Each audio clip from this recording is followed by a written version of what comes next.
नमस्कार दोस्तों, एक बार फिर से आप सभी दोस्तों का आपके अपने YouTube चैनल पर बहुत बहुत स्वागत है। दोस्तों, दिन भर के मुख्य समाचार है, बड़ी खबरें हैं, फटाफट अंदाज में आगे इसी वीडियो में जानेंगे।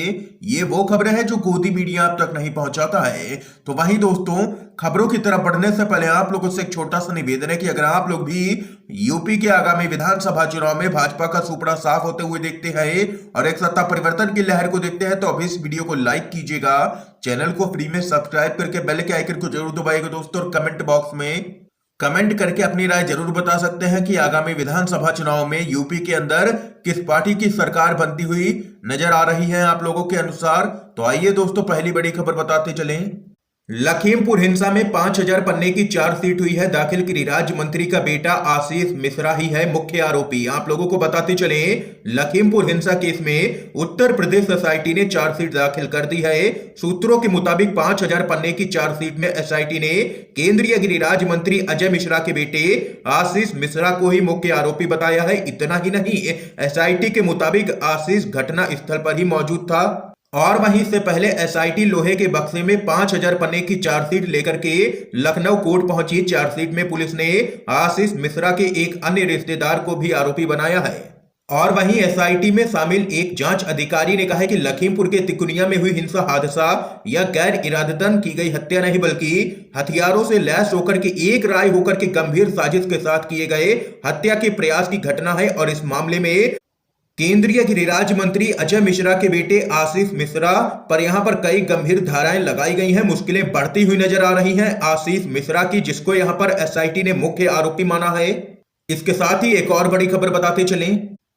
मेघालय के राज्यपाल सत्यपाल मलिक बोले, घमंडी है पीएम मोदी, किसानों के मुद्दे पर हो गई थी मेरी लड़ाई। आप लोगों को बताते चलें, मेघालय के राज्यपाल सत्यपाल मलिक ने पीएम नरेंद्र मोदी को घमंडी बताया है। मलिक ने कहा है कि मैं जब किसानों के मामले में प्रधानमंत्री जी से मिलने गया तो मेरी 5 मिनट में ही उनसे लड़ाई हो गई। वे बहुत ही घमंड में थे। जब मैंने उनसे कहा कि हमारे 500 लोग मर गए तो उन्होंने कहा है कि मेरे लिए मरे हैं क्या। मैंने उनसे कहा कि आपके लिए ही तो मरे थे जो आप राजा बने हुए हो। मेरा झगड़ा हो गया। इसके बाद उन्होंने कहा कि अब आप अमित शाह से मिल लो और उसके बाद मैं अमित शाह से मिला। ये यहां पर बयान सामने निकल के आया है सत्यपाल मलिक का। और इसके साथ ही उन्होंने आगे कहा है कि सरकार अगर यह सोच रही है कि आंदोलन खत्म हो चुका है तो यह गलत है। आंदोलन खत्म नहीं हुआ है बल्कि स्थगित हुआ है। अगर किसानों से ज्यादती हुई तो आंदोलन एक बार फिर से शुरू किया जाएगा। इसके साथ ही उन्होंने आगे कहा है कि अभी भी किसानों के कई मुद्दे लंबित हैं, जैसे किसानों के खिलाफ मामले। सरकार को उन मामलों को तुरंत वापस लेने की जरूरत है। इसी तरह एमएसपी पर कानून बनाए जाने की जरूरत है और किसानों के साथ मैं हमेशा खड़ा रहूंगा। ये यहां पर बयान सामने निकल के आया है गवर्नर सत्यपाल मलिक की तरफ से। इसके साथ ही एक और बड़ी खबर बताते चलें। देश में दंगा कराने की बड़ी साजिश रची जा रही है। पूरे हिंदुस्तान में होगी धर्म संसद, जिहादियों के आगे घुटने नहीं टेकेंगे। जितेंद्र त्यागी उर्फ रिजवी का बड़ा बयान आप लोगों को बताते चले। उत्तराखंड के हरिद्वार में हुई धर्म संसद पर सियासी बयानबाजी चरम पर है। विपक्ष लगातार यहां पर ढोंगी संतों के विवादित बयान को लेकर के बीजेपी और हिंदुत्व पर हमला कर रहा है। इसी क्रम में जितेंद्र त्यागी, पूर्व नाम जिनका है वसीम रिजवी, ने एक वीडियो के माध्यम से कहा है कि ऐसी धर्म संसद पूरे हिंदुस्तान में होगी, हम जिहादियों के आगे घुटने नहीं टेकेंगे। तो यहां पर दोस्तों देख सकते हैं कि एक बार फिर से मुस्लिमों के खिलाफ जहर उगलने की कोशिश की गई है वसीम रिजवी की तरफ से, और अभी तक इन ढोंगियों की यहां पर गिरफ्तारी नहीं की गई है, जिसके बाद इनके हौसले बुलंद हैं। और वहीं दोस्तों आप लोगों को बताते चले, सोशल मीडिया पर भी इन ढोंगियों की गिरफ्तारी की मांग यहां पर तेज होती जा रही है। लोग अभियान चला रहे हैं और यहां पर इन ढोंगियों की गिरफ्तारी की मांग कर रहे हैं। इस खबर पे आप लोगों की क्या कुछ राय है जरूर बता सकते हैं कमेंट बॉक्स में कमेंट करके। अगली बड़ी खबर बताते चलें। गलवान में चीनी घुसपैठ को लेकर के राहुल गांधी का तीखा हमला, बोले मोदी जी चुप्पी तोड़ो। आप लोगों को बताते चले, कांग्रेस के नेता राहुल गांधी ने एक बार फिर से केंद्र की मोदी सरकार पर निशाना साधा है। राहुल गांधी ने पीएम मोदी पर निशाना साधते हुए पूर्वी लद्दाख में चीन से चल रहे विवाद को लेकर के तीखा सवाल पूछा है। ट्विटर पर पीएम मोदी पर इस मामले को लेकर के निशाना साधते हुए राहुल गांधी ने कहा है कि पीएम मोदी को गलवान घाटी में चीन की घुसपैठ पर अब चुप्पी तोड़नी चाहिए। राहुल गांधी ने कहा है कि गलवान पर हमारा तिरंगा ही अच्छा लगता है, चीन को जवाब देना होगा, मोदी जी चुप्पी तोड़ो। दरअसल दोस्तों आप लोगों को बताते चलें, चीन ने एक दावा किया है जिसमें कहा गया है कि नए साल पर गलवान घाटी में फहराया है अपना झंडा, जिसको लेकर के लोग यहां पर वीडियो शेयर कर पीएम मोदी और अमित शाह को ट्रोल कर रहे हैं और यहां पर कह रहे हैं कि 56 इंच की छाती वाले चौकीदार आखिर कहां हैं, इस पर जवाब देना चाहिए उनको। ये यहां पर ट्रोल किया जा रहा है पीएम मोदी को सोशल मीडिया पर इस पूरे मामले को लेकर के। एक और बड़ी खबर बताते चले आप लोगों को। किसानों का आंदोलन अभी समाप्त नहीं हुआ है। राकेश टिकैत का बड़ा ऐलान, कहा 26 जनवरी को संसद भवन तक करेंगे ट्रैक्टर से मार्च। आप लोगों को बताते चलें, भारतीय किसान यूनियन के राष्ट्रीय प्रवक्ता राकेश टिकैत ने कहा है कि किसान आंदोलन अभी समाप्त नहीं हुआ है। 15 जनवरी को संयुक्त किसान मोर्चा की बैठक होगी जिसमें महत्वपूर्ण निर्णय लिए जाएंगे। उन्होंने कहा है कि हर वर्ष 26 जनवरी को किसानों का ट्रैक्टर मार्च निकाला जाएगा।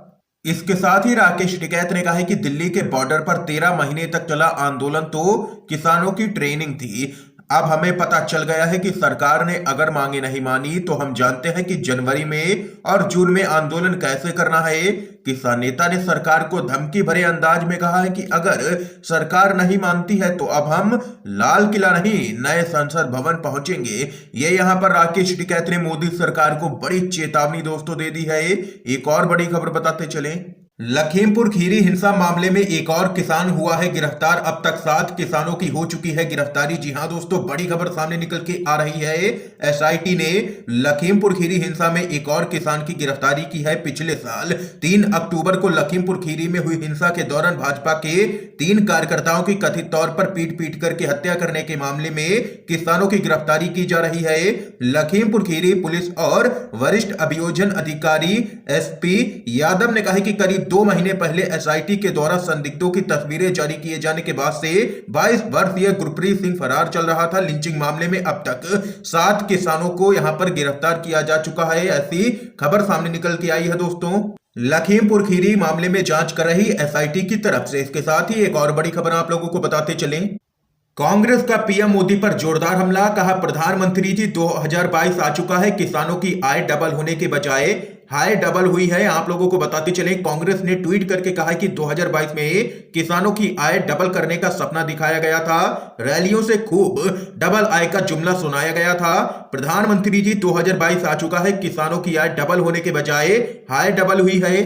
ये यहां पर कांग्रेस पार्टी ने घेरा है एक बार फिर से मोदी सरकार को। एक और अपडेट बताते चलें, हरिद्वार में भड़काऊ भाषण के अपराधियों पर दर्ज हो यूएपीए के तहत मामला। सिब्बल का सवाल, मोदी योगी आखिर चुप क्यों हैं? आप लोगों को बताते चलें, कांग्रेस के नेता कपिल सिब्बल ने कहा है कि गैर कानूनी गतिविधियां रोकथाम अधिनियम या यूएपीए उन अपराधियों पर लगाया जाना चाहिए जिन्होंने इसके तहत अपराध किया है और उन्हें गिरफ्तार किया जाना चाहिए।